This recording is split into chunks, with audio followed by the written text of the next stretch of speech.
Sir जिंदगी में चार पहलू होते हैं। यूं समझ लो कि इन चारों पहलू में कोई एक पर तो आप मास्टर हो सकते हो, लेकिन चारों को बैलेंस करके चलना बड़ा मुश्किल होता है। चार पहलू जैसे एक फिजिकल फिटनेस होता है, दूसरा मेंटल फिटनेस दिमाग, तीसरा सोशल फिटनेस यानी कि रिलेशनशिप सोसाइटी से, अपने परिवार से, और चौथा फाइनेंशियल फिटनेस।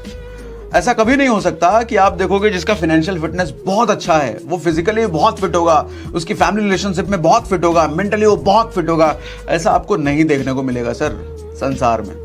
जिसका मेंटल फिटनेस बहुत स्ट्रांग है वो पता चलेगा आपको हिमालय चला गया है दुनियादारी छोड़ करके। जिसका फाइनेंशियल फिटनेस बहुत अच्छा है पता चला उसका 4 बार तलाक हो चुका है। जिसका फिजिकल फिटनेस बहुत अच्छा है पता चलेगा उसके पास पैसा ही नहीं है अपनी लाइफस्टाइल को जीने के लिए, वो सिर्फ बॉडी दिखा रहा है, बाकी दिखाने के लिए कुछ है ही नहीं उसके पास। तो मेरे हिसाब से एक मिथ है सर, वर्क लाइफ बैलेंस या लाइफ बैलेंस लाइफ यही कहता है थ्योरेटिकली इन चारों चीज़ों में बैलेंस होना चाहिए, लेकिन नहीं हो सकता सर। अगर आप इन चारों चीज़ों में बैलेंस करने वाले हो ना तो यकीन मानो आप एक मिडिल क्लास ही रह जाओगे, एवरेज आदमी ही रह जाओगे।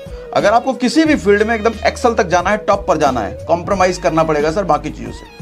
उस चीज़ में अगर मास्टर बनना है तो बाकी चीज़ों से कॉम्प्रोमाइज करना ही पड़ेगा। लेकिन होता यह है कि जब जॉब में आप लंबे समय तक रहते हो ना सर, तो आपका किसी भी चीज़ में मास्टरी तो नहीं ही होता है और ये सारी ही चीज़ें खराब हो जाती हैं। पैसा आपके पास ज़्यादा होता नहीं है सर, टेंशन में आपका हेल्थ खराब होता है सर, है ना। रिलेशनशिप आपके अच्छे रह नहीं जाते कि काम में आपको, ऑफिस में आपको इतना निचोड़ चुके होते हैं। मेंटल फिटनेस आपका वैसा ही नहीं रहता है कि तनाव, डिप्रेशन और पता नहीं कितनी कितनी चीज़ें आप पाल चुके होते हैं। तो ये चारों ही चीज़ें आपका खराब हो जाती है जब जॉब में आप लंबे समय तक रह जाते हो। तो समाधान क्या है सर? समाधान समझने से पहले सबसे पहले बड़ी समस्या समझो सर। 2-3 वर्ड चलते हैं जॉब लाइफ में जिसकी वजह से बर्बादी तय हो जाती है। सबसे पहला वर्ड, लोग प्रमोशन के लिए काम करते हैं, क्लाइंट अप्रिसिएशन के लिए काम करते हैं। प्रमोशन मिल जाए बहुत बढ़िया, प्रमोशन कितना प्रमोशन मिलेगा? 10% प्रमोशन। अरे प्रमोशन मिल गया बहुत बढ़िया, क्लाइंट का अप्रिसिएशन मिल गया, कुछ ट्रॉफी मिल गया, 2-4 सर्टिफिकेट मिल गया, ईमेल आ गया क्लाइंट की तरफ से, तुमने एकदम क्या काम किया, जबरदस्त, दुनिया हिला डाला तुमने। क्या उखाड़ लोगे उससे भैया? ऑफिस के 20 लोग आपकी वाहवाही कर देंगे, लेकिन 40 के बाद, 45 के बाद वो 20 लोगों की वाहवाही किस काम आएगी आपकी? किसी काम की नहीं आएगी। वो ट्रॉफी, वो सर्टिफिकेट, वो अप्रिसिएशन, वो 10% का हाइक। सर 10% तो आज के टाइम में महंगाई बढ़ जा रही है, तो 10% हाइक लेकर क्या उखाड़ रहे हो आप? देखो ना, आटा, तेल, दाल, चावल, इस सब का भाव देखो, पेट्रोल का भाव देखो, दवाइयों का भाव देखो, पिछले साल और इस साल का भाव देखो सर। 10% ज़्यादा मिलेगा आपको, तो क्या उखाड़ लोगे 10% हाइक लेकर के? और सबसे ज़्यादा जो मारता है वो है सर शब्द स्टेबिलिटी, स्टेबल। ऑफिस में हमारे मैनेजर हमको कहते थे कि सागर, एक कंपनी में टिके रहने से स्टेबिलिटी आती है, दूसरी कंपनियों का पर भरोसा होता है। एक कंपनी में आपने 10 साल काम किया, 5 साल काम किया, 15 साल काम किया, और 15 साल एक ही कंपनी में काम करने के बाद दूसरी कंपनी में जाने लायक तुम बचोगे नहीं। क्या करोगे ऐसी स्टेबिलिटी का? सर मिडिल क्लास की ये सबसे बड़ी समस्या है स्टेबिलिटी। ये उसको बचपन से ही ये वर्ड उसको गोथा जाता है दिमाग में। अच्छी पढ़ाई कर, क्योंकि अच्छी नौकरी मिलेगी। अच्छी नौकरी क्यों मिलेगी? लाइफ में स्टेबल हो जाएगा। वो एक डायलॉग था ना वो 3 इडियट में, पहले स्टेबल हो जाओ उसके बाद ये सब फोटोग्राफी ये सब सोचना। देखो ना कॉलेजेस में, हम कॉलेज में एडमिशन लेने से पहले ये देखते हैं कि किस कॉलेज में सबसे ज़्यादा नौकरियां दी गई हैं, कहाँ सबसे ज़्यादा हमको नौकरी मिल जाएगा, कहाँ नौकरी की श्योरिटी है। स्टेबिलिटी। ये मिडिल क्लास जॉब वाले सर मरते हैं इसी वर्ड की वजह से।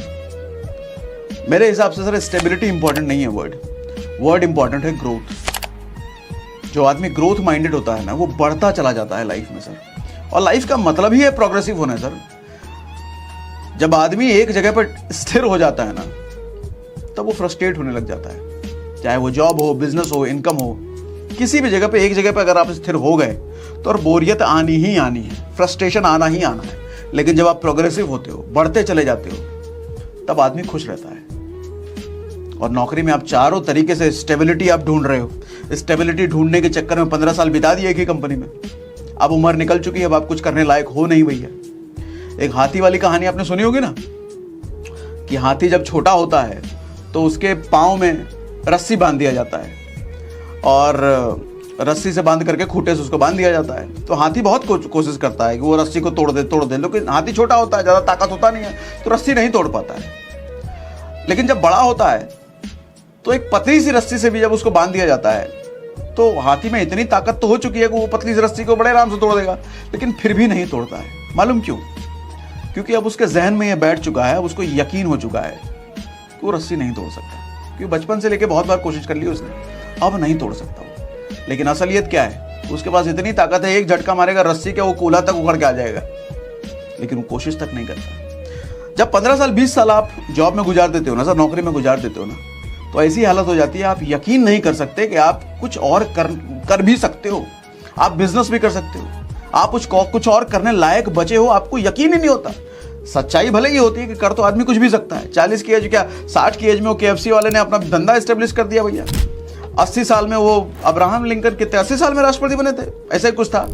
कितने ऐसे लोग हैं सर दुनिया में, 60 साल 65 साल 70 साल में दुनिया में उन्होंने झंडा गाड़ा है, लेकिन नौकरी वाले को यकीन नहीं होता है। सबसे बड़ा ट्रैप है सर, जाल है।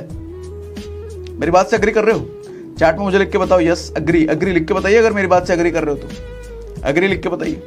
मैं जब डेल में था ना, डेल वही कंप्यूटर कम बनाने वाली कंपनी, तो वहाँ पर मेरा एक सीनियर था, तो काफ़ी सालों से 8-10 सालों से वो उसी कंपनी में था, और हर साल उसको कोई ना कोई अप्रिशिएशन, कोई ना कोई रिवॉर्ड, कोई ना कोई अवार्ड मिलता था उसको, क्योंकि उसका काम इतना तगड़ा था। और हालत ये हो गई कि कुर्सी पर बैठे बैठे इतना वो मेहनती था, क्योंकि अपना सॉफ्टवेयर इंजीनियर वाला काम तो सब कुर्सी पे बैठ के ही होगा सर। उसका जो पूरा डिस्क है ना पीछे कमर के नीचे, पूरी तरीके से बिगड़ चुका था। चलने के लिए ना उसको लाठी की जरूरत पड़ती थी। हालत ये हो गई थी, और उम्र कितनी, 40 भी नहीं हुई थी उस टाइम पे उसकी, 40 भी नहीं हुई थी, लेकिन चलने के लिए लाठी की जरूरत पड़ती थी। वो स्पीड में चल नहीं सकता, वो दौड़ नहीं सकता। 40 के अंदर उसकी ये हालत हो गई थी बैठे बैठे। एक टाइम आया जब कंपनी को ले ऑफ करना था, बहुत सारे लोगों को निकालना था, निकाल दिया उसको। सबसे पहले उसको निकाला सर, मालूम क्यों? सबसे मोटी सैलरी पे बैठा था वो, कई बार प्रमोशन लिया था ना, सबसे मोटी सैलरी पे बैठा था वो, तुरंत सबसे पहले उसको निकाला। कुछ नहीं, कितने तुमने कंपनी के लिए अपनी रातें खराब करी, अपना शरीर खराब करा, अपने रीढ़ की हड्डी खराब करी, जिंदगी खराब करी, कोई मतलब नहीं है कंपनी को उससे। कंपनी को पैसा बचाना, निकलो भाई, सबसे पहले इसको निकाल दिया सर। आज के टाइम में मैं टच में नहीं हूं, लेकिन कहीं ना कहीं नौकरी कर रहा होगा आदमी। शरीर किसी लायक बचा नहीं ना, स्टेबिलिटी, उसको करियर में स्टेबिलिटी चाहिए था, जी जान झोंका था उसने। अब हो सकता है बहुत सारे लोग आप में से कहेंगे, अरे हम कंपनी से पैसा लेना है तो ईमानदारी से काम ना करेगा, ऐसा कैसे? सर यही सोच तो आपको गुलाम बना के रखती है। देखो, राजा और गुलाम में यही फर्क होता है। राजा ये जानता है कि गुलामी की जंजीरों को तोड़ करके मुझे राजा कैसे बनना है, और राजा ये भी जानता है इन गुलामों को कौन सी सोच दिमाग में भरनी है जिसकी वजह से हमेशा एक गुलाम बना रहे। तो ऐसी सोच आपको राजा देता रहता है। ईमानदारी से नौकरी करो, हैं, जॉब ही तुम्हारा परम धर्म है, अपना बेस्ट दो, स्टेबिलिटी, ये सब आपके दिमाग में बीच में बोया जाता है कॉर्पोरेट में, और आप मान लेते हो हाँ यही सच्चाई है भैया। स्टेबिलिटी चाहिए, लंबे समय पे एक ही कंपनी में रहना है, हाइक लेना है, प्रमोशन लेना है, बेस्ट रेटिंग चाहिए मैनेजर से। क्या उखाड़ लोगे सबसे?